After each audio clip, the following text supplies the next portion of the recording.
If God can work good from the cross of Jesus, he can work good from COVID-19. Only God can make known to us the path of life. Only in his presence do we find fullness of joy. At his right hand are pleasures forevermore. Nothing, not even COVID-19, can rob us of that promise through union with Christ. Whatever our God ordains is right, and someday, thanks to Jesus, we'll even understand how.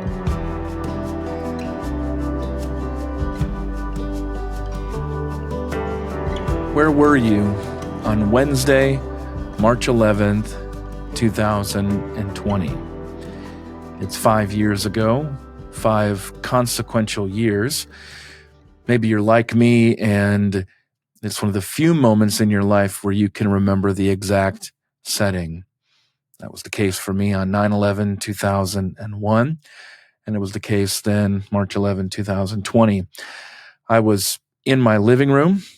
I was surrounded by a number of close friends, leaders of small groups in our church. These were people who, as an elder, I oversaw within our church shepherding structure. And I was telling them a little bit about how that morning I had told my wife that we needed to stock up on essential supplies because this COVID thing that we were hearing about in the news was a really big deal. And the rest of the group just laughed at me. They thought this was absurd, that the idea of even a couple weeks of disruption to our lives was practically unthinkable. And that's exactly what happened. Even after a few moments, after that group had departed and I had been the laughingstock, I went to check my phone and saw news from the National Basketball Association, the NBA. The star player Rudy Gobert had tested positive for COVID. We heard of other news like Tom Hanks contracting or testing positive for COVID-19. Subsequently, the NBA and then everything else began to quickly shut down. Our schools, our churches, just about everything else. Well, some of you may have had the experience of at a baseball field or inside a volleyball or basketball gym of turning off the stadium or overhead lights. You may know that it's easy to turn them off. You flip the switch and there you go, it goes to black. But you know that sometimes, depending on the lights, when you're going to turn them back on, it takes a while for them to warm up and to be able to shine again.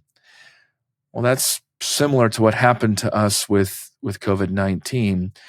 We found how relatively easy it was, especially under the suspicion that this would be a very short duration, 2 weeks to flatten the curve, we were told, that it wouldn't really be that big of a deal. We could shut down. But as it turned out, of course, this was much longer. And when you turn the lights off on so much of an entire society, some of them never turn on again, and some of them only very slowly. And that's what we experienced 5 years ago on this date. We're going to try something different here with Gospelbound this week. Normally I'm interviewed, or occasionally somebody will interview me, but we're just doing this solo this time because I want to speak directly to you, to so many listeners and viewers that I've gotten to know over the years. And this is a significant time for this podcast because this podcast began right before that shutdown in 2020 and then really gained a lot of momentum as people turned to the internet and turned to podcasts for sources, looking for news and information and encouragement during that really dark time across really the entire world. I remember so much of that time vividly, and it's these mundane moments that stick out. I had really tremendously encouraging and challenging conversations with some well-known guests that we're going to talk about here. But I'm sure, like many of you, I had these ordinary, mundane conversations just in the backyard, just across the fence with my neighbors. And my next door neighbor at the time said that she just could not imagine, I don't know if it was 1 week that she thought or 2 weeks at the time, working from home with her kids out of school. And I sympathized with her so much. This was unexpected. This was a major disruption. In fact, we ended up celebrating a birthday together for one of her children that Saturday. And it was really a last small slice of normalcy before so much changed. And again, some of it forever. But at this time, and just in the backyard, I warned her that from everything I was seeing and all of my instincts and what I was reading, it would be a lot longer. Again, those stadium lights would take quite a while to be able to turn on again. And the best early insights I got during that moment came from somebody who would eventually join Gospelbound as a guest, and that was Andy Crouch. And Andy's assessment was far more dire than a lot of other people's were at the time. And of course, he turned out to be very much correct in so much of what he said. And I'm grateful for how it prepared me, my family, the Gospel Coalition in general, and my work there. It really made a big difference. And over the last 3 years, or actually, the 3 years of kind of immediate dealing with COVID and then 5 years since then, have led me to gravitate towards certain pundits, certain voices that I've learned to trust, especially those voices who push back against the increasing allure and against the grain of tribal incentives that have taken over so much of social media. People who are zigging when everybody else is zagging, where you know that the incentive for them to go with the flow is so strong that they must be very convicted about going a different direction. Doesn't mean they're always right, but sometimes this is one of the best ways that you can learn of who to trust in this wild, wild west of the internet that can be so utterly confusing. Andy Crouch was one of those people, and I hope that over dozens and dozens and even hundreds of episodes of Gospelbound, that in some ways I've been able to help introduce you to a number of people whose work, whose writing, whose thinking, whose faith is admirable, people that you can trust at a time when there is so much increased distrust, in large part in some ways, over what happened 5 years ago. Unlike so many other podcasts that boomed in the shutdown, the lockdowns of 2020, it's not the case that Gospelbound started because of those shutdowns. I'm blessed to join often Kevin DeYoung's podcast, Life and Books and Everything, with our good friend Justin Taylor. That was a podcast that did start because Kevin was typically speaking so much around the country and around the world. He didn't have those engagements anymore. And so we turned to the podcast as a way of really talking primarily about what we were learning and comparing notes about the coronavirus. But then it expanded into an interview program for him and engaging a lot of different topics between the two of us every few years. But Gospelbound did start just before the COVID lockdowns. Again, from March 11, 2020, those first potential days when we could see what was going to happen. And I think back on that Friday. My son is now 10 years old. It's amazing to think of how much has changed in so many ways. But I didn't know for sure at that time, but had a strong sense that my son in his last year of preschool would never go back. And indeed has never been back with those group of friends and in that place ever again since then. Things that would have been hard to take at that moment on that Friday when everything was so up in the air, but ultimately we just didn't know. And this podcast was a place that I turned to be able to learn and to be able to share so much of what I'd learned during that time.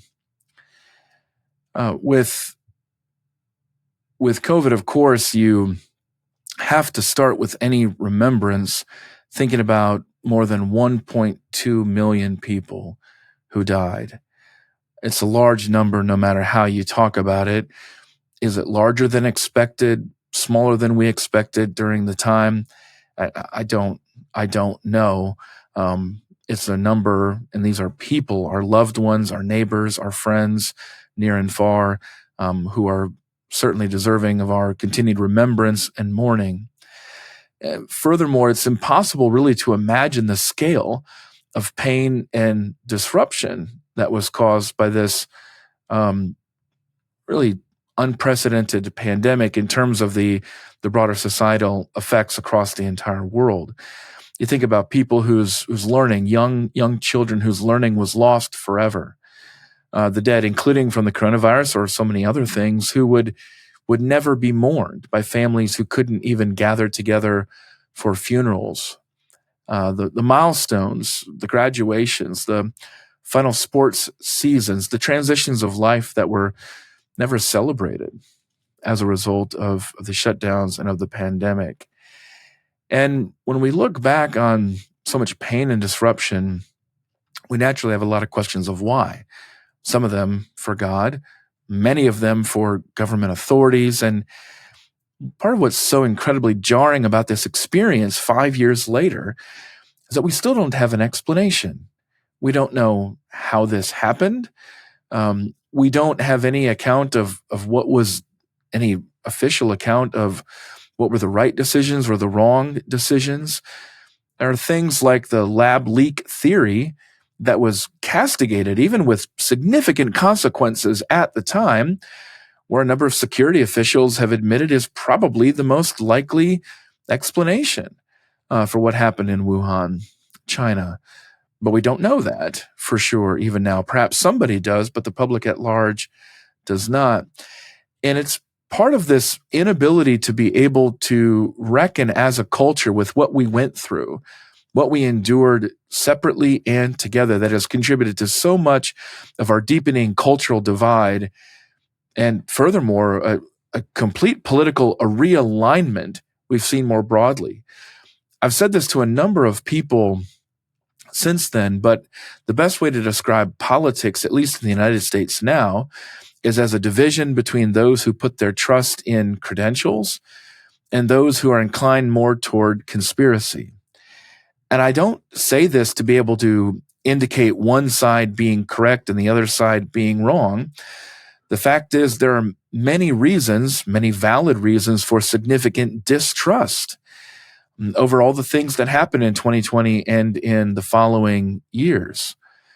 And so even our very understanding of what constitutes a conspiracy theory has changed, because our very epistemology, our understanding of what we can trust and what we can know, has been affected dramatically by these events that we were told in such very clear terms of exactly what was happening, despite the fact that many of these people who were so confident in front of a camera really in private would admit that they didn't know what they were talking about. And that's understandable, because this is not something with a clear parallel to some other experience. People didn't know what they were dealing with at the time, but a lot of the concern and the conspiracy crept in when people had to acknowledge, well, or had to pretend like, or felt like they had to pretend like they did know what they were talking about, which is just not a fair explanation for the health experts and other scientists who were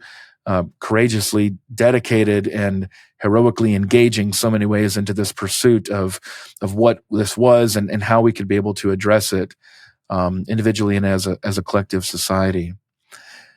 At the same time, while that leads to a lot of concerns about why would God allow this? Why does this happen in a fallen world? What were the possible purposes that God could have ordained in this disaster that afflicted nearly the entire world? I still spend a lot of time thinking, and I hope you do as well, about what did not happen with COVID-19, about what did not turn out to be the case. Again, we didn't know what this was at the beginning. And did you ever experience something like this? My wife and I spent agonizing evenings on our screened porch, which, by the way, the weather, at least across much of the South in 2020, was the most beautiful that anyone, that certainly we could ever remember. It was just absolutely remarkable. And we were spending so much time outside that was a great blessing. We would sit late into the night on our screen porch just talking about what would we do as a family? Where would we go? How would we respond if in a worst case scenario? And It may not be easy to remember at the time, but all of those options were on the table. Everything was up for grabs. And of course, when you look back with 1.2 million dead, it was an absolutely terrible and dangerous thing. It was very bad, yet at the same time, we could see that it could have been a whole lot worse.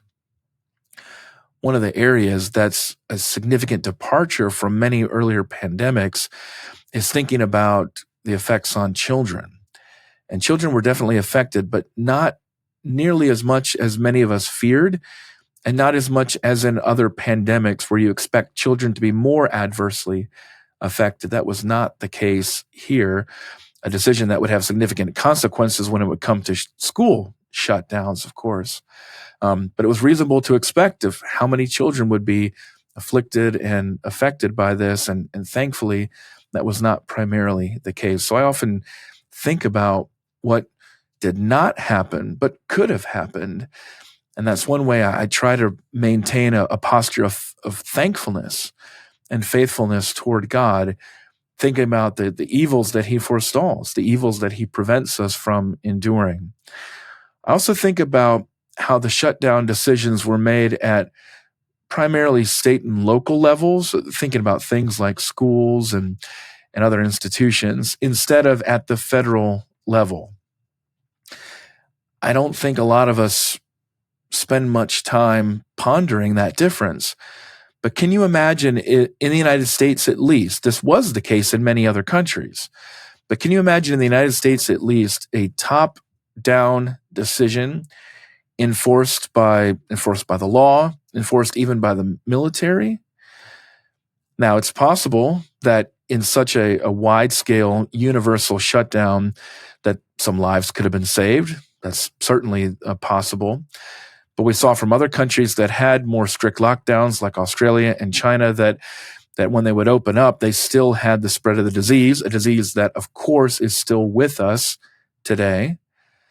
But I simply cannot begin to wrap my mind around how much violence, protest, anger, frustration, fury would have been unleashed if different school districts and different counties and different cities were not allowed to make their own decisions based on the local health concerns, but also fundamentally political decisions about what that community was willing to tolerate or not tolerate. The United States is a big place with many different kinds of people who have to coexist. And one of the blessings that I look back on and I give thanks to God for is how we didn't have to make all those decisions in the same way. That's a major blessing that I think sometimes we take for granted. Another thing, though, that did not happen that I think a lot of us have overlooked. In fact, I mentioned this in a conversation with the New York Times, and it was something the reporter had never considered before. But it was the first time in my memory, at least, where there was, and I think more broadly within American history, where there was no widespread turn or look to religious authorities. Now, it's not as if there was no effort to try to find explanations or comfort or assurance. That was certainly provided. It was sort of a high priestly function, but that was provided by the scientists.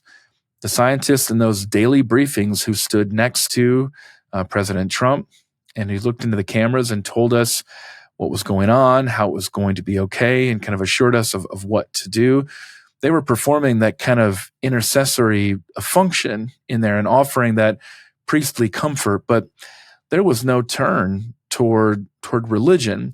There was a call for prayer that first Sunday, March 15th, but I don't know how many of us remember that. President Trump had called for that prayer. There was so much scrambling to be able to be doing live streams, something that some larger churches, more technologically advanced churches, had already been doing, but the vast majority of churches had no experience with, let alone pastors who were accustomed to preaching and teaching into a camera. That was not a comfortable or or easy experience. It's still not one today.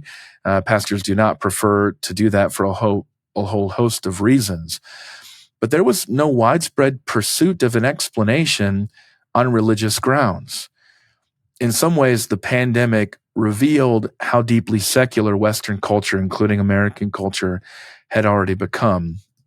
This is partially also because of a revealing of what many of us had assumed but possibly overlooked about the importance and the significance of the assembly in religion and certainly in Christianity in our churches.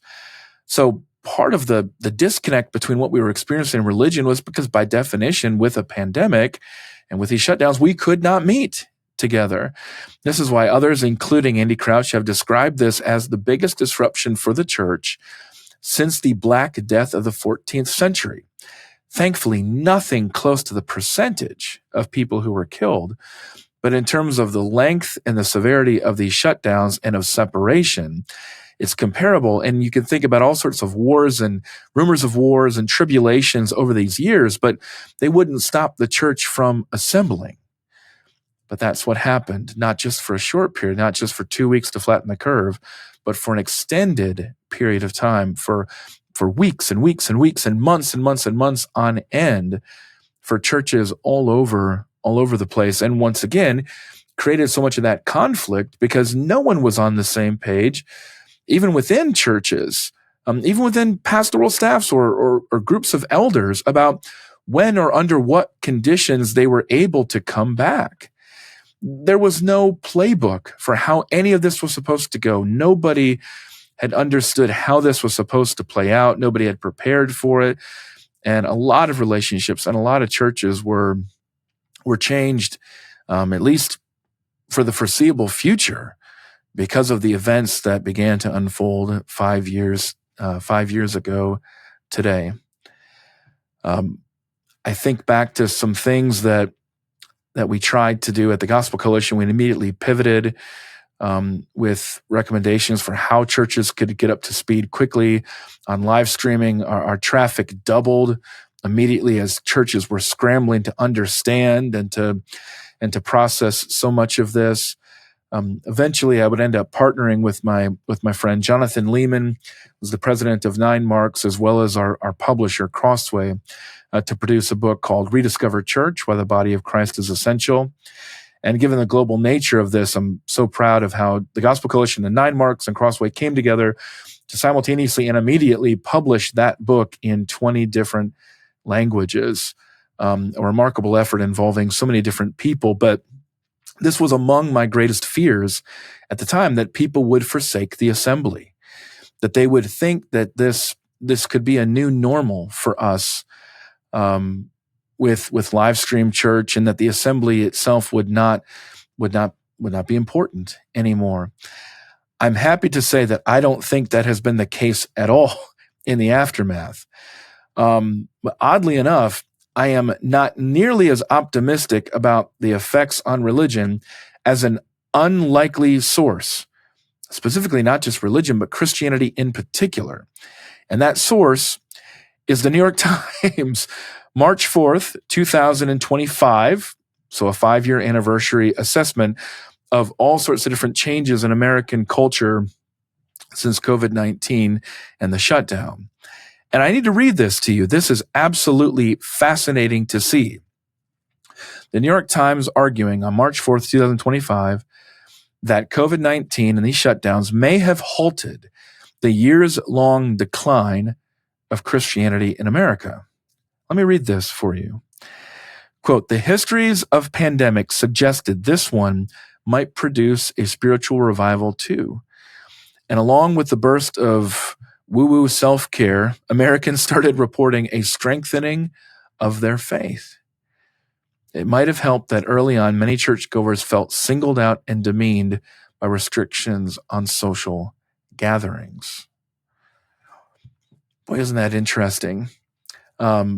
Simultaneously, we might look back on COVID-19 as the high point of secularism in Western culture, and perhaps the United States in particular. and we might look back as it being the beginning of a return to faith. You may have seen recent polling that showed that the decline of Christianity, this is what they're probably referring to here, is a slowdown of, and really a plateauing of that decrease in Christianity. I think what they're getting at there with churchgoers feeling singled out and demeaned by restrictions on social gatherings, that's in part of how politicized these dynamics would become, and the way that people would rally to church as a way of defying a lot of what they saw to be the overreach of the government. And I think they're very much correct about a lot of that overreach, and the way that it singled out, as the New York Times just pointed out, there really singled out churches compared to different groups. Let me just jump to that. I'll take one example of what the New York Times could be talking about here. It strikes me, I mean, my church, we met outside in a parking deck. I remember all the way until the next Easter, we were still meeting outside. And I remember that because it was so warm and hot, and I got sunburned. It was a memorable experience there that next Easter. But in Washington, D.C., the District of Columbia, churches were not even allowed to meet outside, even with so-called social distancing. I think this is a major reason why so much of COVID cannot be remembered merely by what happened March 11, 2020, but what happened with the death of George Floyd on May 25th, 2020. So much changed there, and it's really hard to imagine this widespread feeling of racial reckoning and then the subsequent massive backlash to that reckoning, apart from what people had experienced with pent-up frustration and fears from the pandemic and from the lockdown. So in our memory, these two events, they go together, both of them among the most significant of our lifetime. The biggest protest movement since civil rights in Vietnam, in American culture after George Floyd's death, and then COVID-19 as well. But there's just no way to separate the two. The one followed the other. And one of the reasons that churches felt singled out in places like Washington, D.C. is because public health officials were saying, we'll allow you to go to that protest march outside with thousands, even tens of thousands of other people, but will not allow you to gather outside with your church. There was a prominent church in Washington, D.C. that sued successfully because of this double standard there. But it's possible that through all of that recognition and defense of the ability of God's people to be able to meet, that could have led to an increased priority on church and a realization of the significance of religion and Christianity in particular. I mean, that's a lot of what we would expect, as the writer is pointing out here, with the history of pandemics, where they bring us and they helped us to confront, as my wife and I did on that screen porch, to confront our mortality.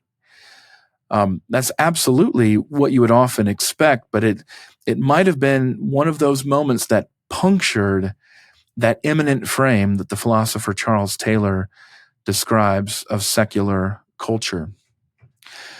Well, you know that on Gospelbound, we are all about puncturing that imminent frame. We're all about searching for evidence of faith, of God at work around the world. And we saw this in the early days on this podcast around COVID-19. The first three guests that I had on, three of the most insightful people that I know on religion and theology and church and culture and history, that would be Ross Douthat, who this made another appearance this year on Gospelbound for his new book, Believe. Tom Holland, absolutely one of the most effective cultural apologists working today with his Rest is History podcast. And then the Australian writer and pastor, Mark Sayers. Those were already planned interviews that already recorded and then aired leading up to and then through this shutdown beginning on March 11, 2020. Then Eric Larson, one of my favorite narrative nonfiction writers, one of the most accomplished in the world, he would join later to talk about his book about Churchill and the Blitz. Once again, he's doing a lot of podcasts because he's not doing a book tour with COVID-19. But given the crisis nature of what he wrote about of Churchill's wartime leadership, it was natural for him to ask a lot of questions about leadership in turbulent times. Then I turned to John Lennox from Oxford, England, and then John Piper, who many of us know and love as an American pastor. And in those episodes, John Lennox, 117,000 downloads, John Piper, 130,000 downloads, are still among the top 10 most listened to episodes of Gospelbound of all time. And no wonder, because they offered such great insight, not because of things they necessarily learned during COVID, but because of the theological truths that has sustained them over a lifetime of faithful pursuit of Christ and of ministry. And goodness, have we needed that insight, needed that encouragement, needed that perspective from the Lord, because as I have talked with pastors, especially in church leaders more broadly over these last 5 years, there has been no more difficult issue relating to pastoral ministry. I'll often make this observation, and it strikes people immediately that this is the first example I've ever seen where people literally wore their politics into church and everyday life on their face, because masks themselves had become such a flashpoint culturally and politically and otherwise inside and outside the church. This was not an easy situation for us to navigate at the Gospel Coalition. There were many things that we never took a stance on, things like whether you should get the vaccine. We never even took a stance on whether you should wear masks. People have been very upset at us on both sides because of us not taking a stance. The one stance we took on masks was asking both groups to bear with one another in love and unity. And I'm glad. I'm glad that we took that stance then. And I think it's a message that's still needed today. We can look back on many things. We can look back on the laughable recommendations we got for cloth masks, even though the people making those recommendations knew that they were not effective in being able to halt transmission of COVID-19. We can look back and we can see a number of lessons learned, but in general, it's always a smart idea to bear with one another, especially your brothers and sisters in Christ, in love during a difficult situation that many of us are scrambling to try to figure out. And as we pointed out in that masks article, this works both ways. Because wherever you came down on things related to COVID-19, there's probably a good chance, looking back 5 years later, that you were wrong about something. You were right about some things and you were wrong about other things. And I think it's the better part of humility and love to be able to see, to look back on that. And I hope we could learn some lessons going forward of the way that we would bear with one another and try not to expect too much of each other when we're trying to work through a difficult environment, especially something that's not in our confessional statement. It's not something that we're bound in a church covenant, about masks or exactly the nature of the assembly. And yet those are the exact things that divided so many of us and led to a very unfortunate rise of people who try through their online ministries to divide us. And so I'm glad we took that stance 5 years ago, and I think it's one that's just as needed today. I want to end with just looking back on some of my own predictions. I wonder if you ever sat down in 2020 or 2021 and thought about your own life, or about our broader culture, our broader society, even the world of what would change and what would be and what would not be different. I mean, I just think back now on how there are a lot of people pushing everyone to go back to work full-time in an office, but it seems unlikely that everybody is going to do that. So remote work is a much bigger part of our lives. Now, we've seen how education does not work well, especially for youth in an online-only environment. I've only increased my views on the value of in-person education, which certainly has overlap within the church, and the value of the in-person assembly. At the same time, with everybody learning how to use things like Zoom, that's why at the Gospel Coalition, we jumped in on things like online learning cohorts, because they're a great way to plug the gap. They're not full-blown, full-time degree producing or degree awarding education. I don't think they would be a good substitute for that.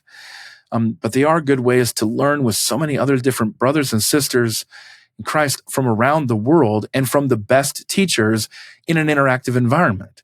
I don't think we ever would have thought about doing those cohorts apart from the experience that we all went through in COVID-19. But as I wrap up this retrospective of 5 years later, I thought it would be valuable to go back and look at something that I published in April. Can you believe this? In April of 2020, there were so many different people from March 11 and the immediate aftermath who wanted to know what my thoughts were. I published this on April 2nd, 2020.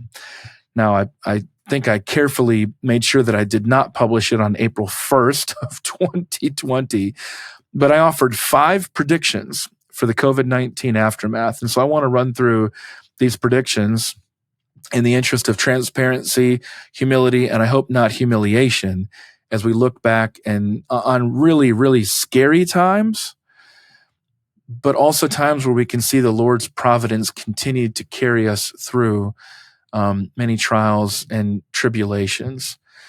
And so in my 5 predictions on the COVID-19 aftermath, I created these in seemingly contradictory pairs, with the sense that we weren't going to go back to the world of November 2019, but the world would also still be recognizable in many different ways. And so the first prediction I offered for the COVID-19 aftermath, April 2nd, 2020, just a few weeks into the pandemic, is that we will lose trust even as we gain solidarity.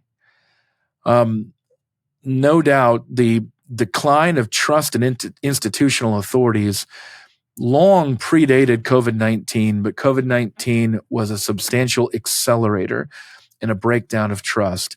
I just mentioned how that trust had been breaking down in the church, no doubt toward hospitals, doctors, healthcare officials, many of whom resigned in the aftermath, just not wanting to deal with the kind of disrespect and hostility that they faced in hospitals and clinics. But what I wrote back in 2020 was that going forward, the richest and poorest alike will look with jaundiced eyes at authorities, at least those responsible for the initial response, and new, more trustworthy authorities will emerge. Now, I am not sure that new, more trustworthy authorities have emerged, but one thing I'll ask the students in my classes about is, why do people like me on these podcasts? How have we become the authorities? There's an instinctive trust of these voices on the internet, especially when they're not tied to institutions. So yes, an ongoing significant decline in trust of institutions. And this raises the question of what would happen if we were asked to shut down again. I don't think there would be even the levels of credibility that there were at the time to lead to that shutdown. So we're all kind of in this together. We have a solidarity that we all feel a common distrust toward institutions. This is a major challenge for church leaders still today.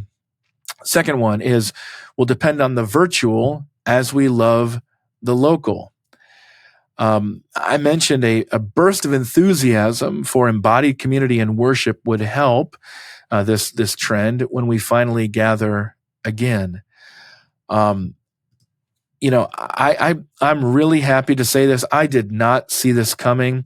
In fact, I mentioned something here that I was totally wrong about. I wrote that if the quarantine ends this summer, smaller local churches may feel like safer alternatives than mega churches that attract many visitors and commuters.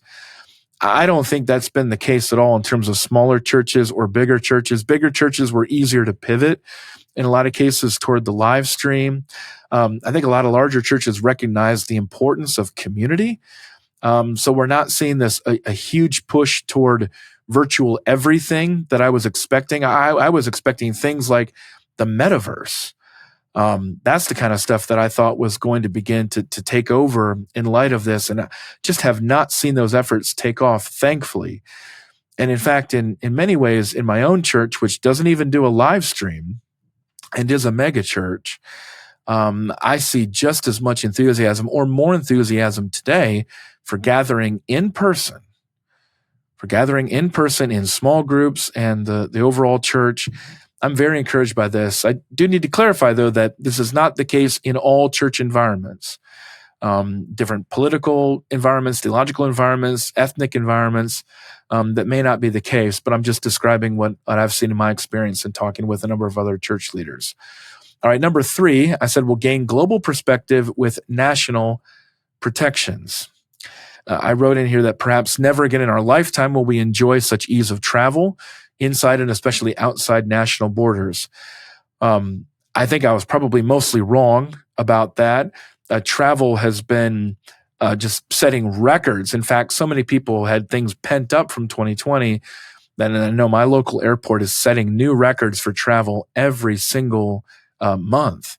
That's domestic, that's also international. So that's not been the case. However, it is the case that there's a lot less trust between countries. That's definitely in the mood in the United States. You see that all over the place in our politics. You see that in our economics now, our military approach. There's definitely less of a kind of a warm or welcoming attitude toward globalism or internationalism. That is definitely on the wane.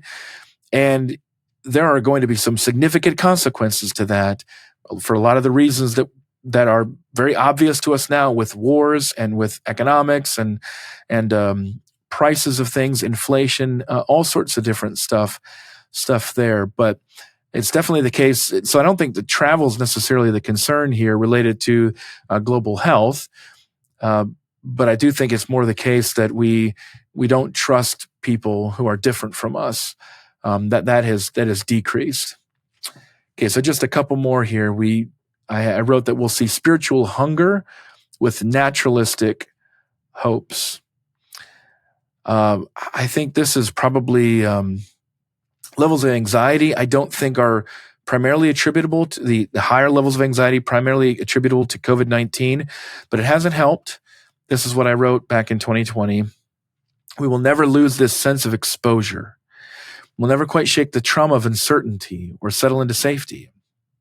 Not even a vaccine will make that feeling come back completely. So we're left with many spiritual and practical questions. What happens when I die? Why am I so anxious and afraid? Who will take care of me?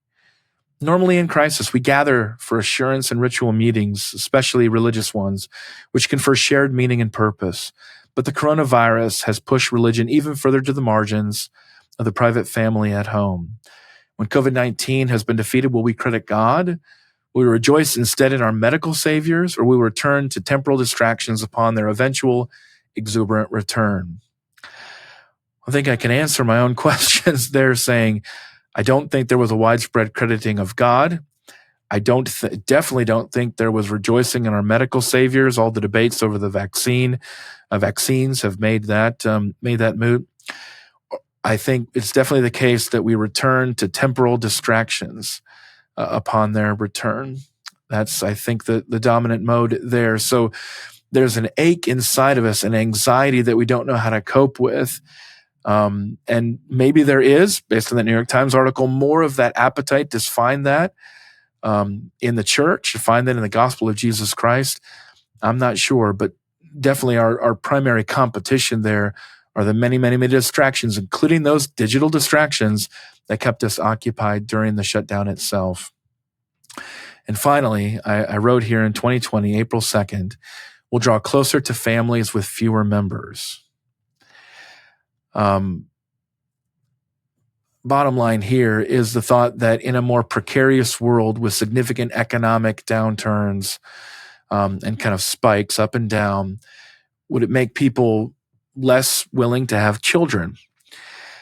And I don't know. I mean, just personally, we have a third child who probably is with us because of the pandemic and the time that we all spent together at home. That's one of those positive things that I see looking back on this. There's so much negative, but how many people's stories have been changed for the better? It's always what you see with God's providence, even in the midst of the worst hardship. You'll see so much bad in this fallen world, and yet always these glimmers of hope. But generally, I think it's true that the nuclear family and the home have become more important. Home prices have skyrocketed. They've become that fortress of solitude. They've become that refuge. But also, yeah, still with smaller people, there's a lot of broader cultural reluctance toward bigger families, and with a lot of uncertainties about children. So I think I was probably right on that one. So just concluding there with my assessment and a bit of humility and humiliation on 5 predictions for the COVID-19 aftermath, now revisited from April 2nd, 2020. Well, I closed that message in 2020 with a way that I want to close here again today. If God can work good from the cross of Jesus, he can work good from COVID-19. Only God can make known to us the path of life. Only in his presence do we find fullness of joy. At his right hand are pleasures forevermore. Nothing, not even COVID-19, can rob us of that promise through union with Christ. Whatever our God ordains is right, and someday, thanks to Jesus, we'll even understand how. Well, as the host of Gospelbound, thank you for being with me these 5 years. Hopefully, by God's grace, we'll have many more years to come. And I hope that this will help you to reflect on the ways that God's providence and care for you has shown, even through the tremendous difficulties we all endured together and separately through COVID-19. Thanks, everyone.